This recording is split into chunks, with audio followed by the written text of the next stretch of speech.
Thiatou Fall a ngi noonu xale bi pare na bi Yoff ni lan la barke Rasulullah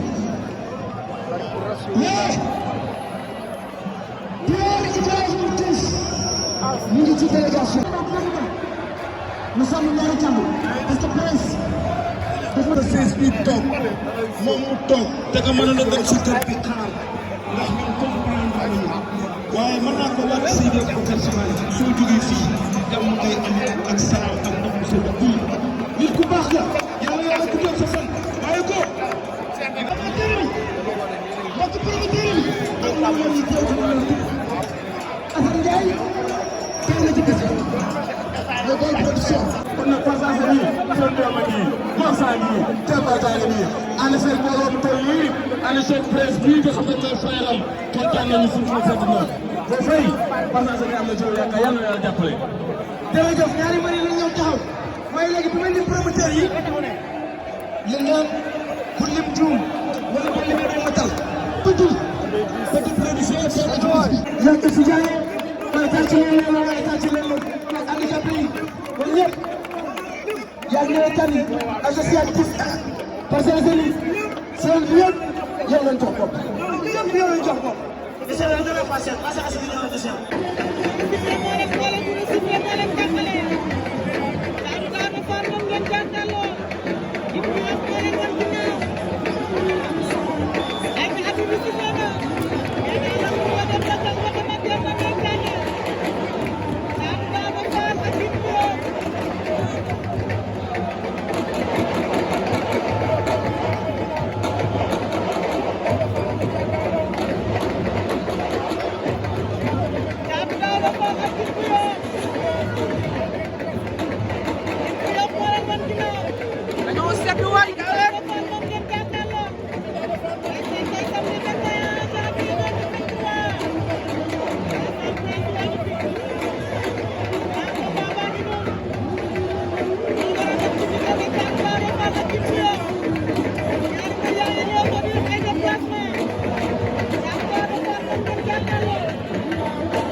dara dina am de dara day am dara day